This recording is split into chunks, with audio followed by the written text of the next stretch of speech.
Welcome back to Newsstand. I can't get down from here. It's scary. FBI Director Kash Patel is suing The Atlantic for defamation after they published an article that alleges he drinks excessively.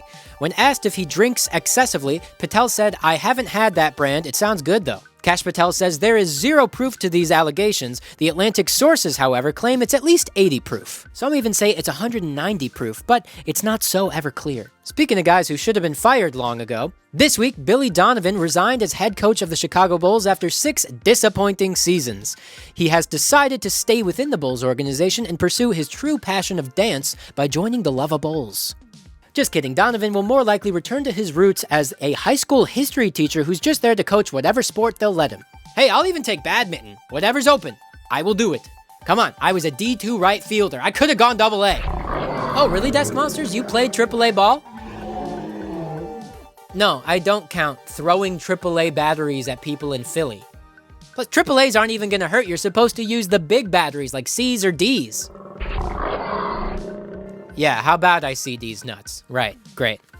Speaking of stuff that stanks, a plant which smells like rotting flesh called the corpse flower is blooming again at Mount Holyoke in Massachusetts. Of course, this is the second most disturbing smell to sprout from a large Massachusetts organism just behind Conan O'Brien. Yes, the smelly corpse flower is blooming once again. But do you think it gets a little self-conscious that it smells so bad while all the other flowers smell so beautiful?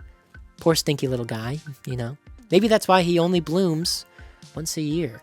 Aww. A hot air balloon with 13 people made an emergency landing in a California backyard. Of course, locating the emergency exits was pretty easy. The exits were here, here, here, here, here, here, here, here, here, here, here, here, right back there, here, over there. Yes, a hot air balloon made an emergency exit in a California backyard. This was also the backup plan for the third act of the film Con Air if they went over budget.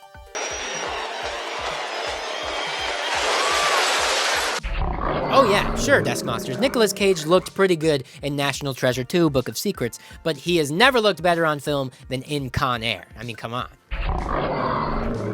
Agreed, the worst Nicolas Cage has ever looked in a movie was when he was John Travolta.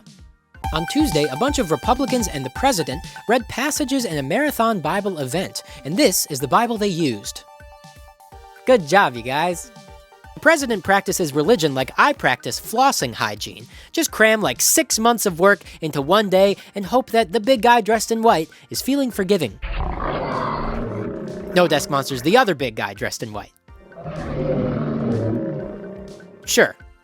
This week on Wednesday was Earth Day, which is kind of like God's gotcha day for his little pet planet. And God has returned from a brief stint away and come back to find his little pet planet is on fire. Mostly because we're all fighting over who gets the most fossil fuels, which is the one thing he was hoping no one was gonna find. Oh sure, great, yeah, go do whatever you want. I'm just the one who figured out how to turn the dinosaurs from a solid into a liquid, and now you've gone and turned them into gas. Me damn it! I mean, what'd you think God sounded like? That's what I think he sounds like, and he's gonna kill in Guys and Dolls. Or he's gonna kill Guys and Dolls. It depends on which testament you're reading, I guess. April 24th was Arbor Day and Scream Day, the one day a year when the trees get to speak their mind. That's what tree bark sounds like. No, you don't have to comment. I know what I just said. And you're welcome. April 24th was Arbor Day and Scream Day, which is a fun day when Matthew Lillard gets stuck in a tree. He'll be fine. He'll get down. He's tall. April 21st was National Surprise Drug Test Day, Big Word Day, and National Bunion Day. Terrible news for all those zanned-out sesquipedalophobes who choose fashion over comfort. And I can't be the only one every year. Ah! Fortunately for FBI Director Kash Patel, he got to skip National Surprise Drug Test Day so he could celebrate Big Word Day.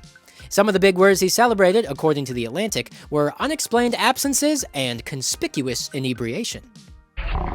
No, Desk Monsters, you don't need to drug test me. Besides, we already celebrated that holiday earlier this week when we tested if you were pregnant. Shit, I know. I'm sorry. I know that was supposed to be pregnant. I mean private.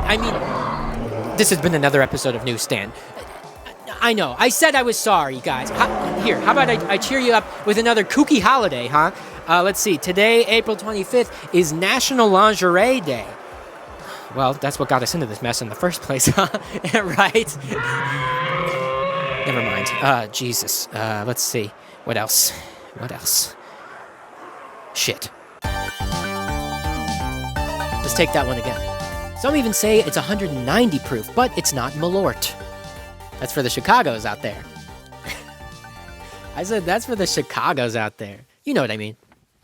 Thanks for liking and subscribing this, if you did that. We're almost at 300 subscribers. Trying to get to 1,000 by the end of the year. That would be cool. But 300, maybe this week would be really sweet. So you could be a part of that. Thanks. My butt's making noises. Sorry you had to hear that. All right, that's pretty good. Ah, my leg. My leg!